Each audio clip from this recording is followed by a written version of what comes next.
Hi everybody and welcome back. This is another diecast review of this very interesting series that is coming up in the shops here in Italy, and is the number 36 dedicated to the T3 312 Ferrari, driven by Gilles Villeneuve, of course. This was a car I think driven by also Carlos Reutemann in 78, and it was probably one of the last effort for Ferrari to try to make cars without the ground effect. Despite this one already had a kind of ground effect skirts, on the lower part of the chassis. It was still not the definitive car, the definitive wing car that will arrive the following year, in 1979 with the T4, completely different shaped car. It's really different from this one, and this was the previous car. Is basically the second evolution of the 312 vehicles. The T series means transversale. It was the transaxle position that was particular in these models, and it was a flat 12-cylinder motor, unit, power for about, I think, 550 horsepower at the time. The model comes together with a very nice little book, this one, that explains just in Italian language briefly the story of this vehicle, even if there is millions of documentation, books and magazine around her. It was extremely interesting because it was one of the first cars that's been driven by Gilles Villeneuve. Honestly, he started the race to race with Ferrari in the end of the 77 season, when he had been called by Enzo Ferrari to be the substitute of Niki Lauda, that in 77 gave up with Ferrari to switch to Brabham Alfa Romeo company, and Ferrari didn't take it very easy, this decision, so they had a break up, and then he called Gilles Villeneuve, that became a legend years later. There is all the history. I don't want to talk so much about this now. I just want to concentrate a little more just around the model. The model, as usual, is excellent. These last editions of this collection are becoming nicer and nicer, honestly. Always talking from a toy collector point of view, as I always say in my videos, these are a little bit far away from the quality that the average model can obtain building up a model of this subject. I think there is in 120, that is the common scale for Formula 1 model kit, made by Tamiya. Despite it's a quite old kit, it's very decent and nice. They also made double box with a transparent cover here to see all the mechanics inside, that is made in the Tamiya kit. But as I say, there is a kit so you have to assemble it, you have to finish it, and is in a slightly bigger scale as from the tradition from Tamiya. This instead is very interesting because it is in 124 scale.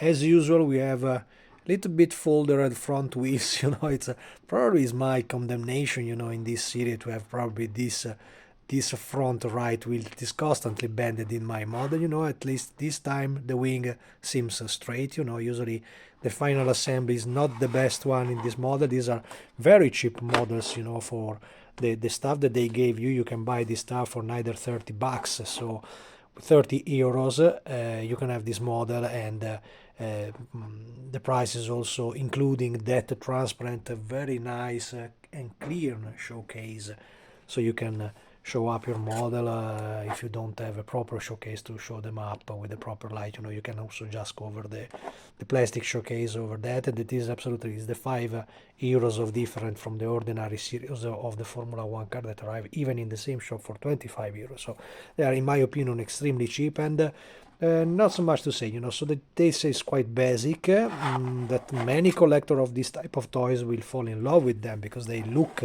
extremely well done. But basically in this model, what is extremely well taken is the color, the finished painting. Mostly, you don't have any orange peel. This is already a great result, and the decal applying is absolutely perfect. This is not ordinary ordinary decal sheet. This is a tampo decal, so it's a kind of print that with the machine they do it over the model. This to avoid to have any kind of film around the numbers and the logos that you have all over the body of this Ferrari. It's absolutely well done.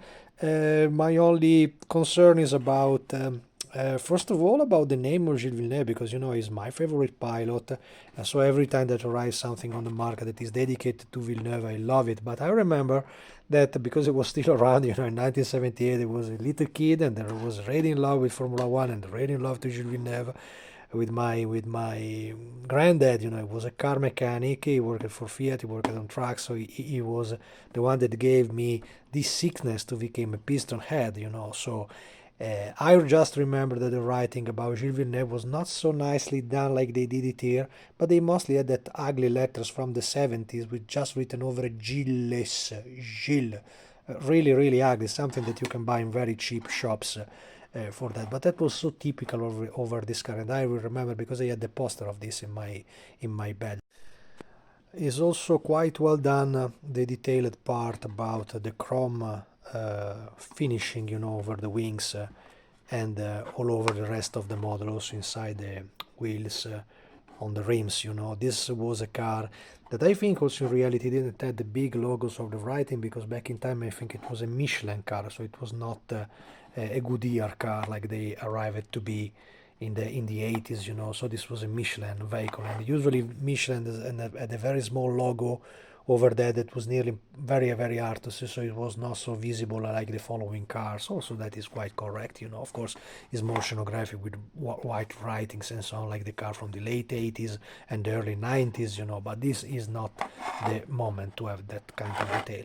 As usual, the details from the cockpit is quite how to say, quite the Swedish used to say lagom about this stuff. It means not too good and not too bad. The steering wheel in my model is assembled wrong, as you can see is bent, and this is clearly a mistake in the assembly, but as I always say, there is not so much pretending when you pay this amount for this level of model. So it's absolutely very nice.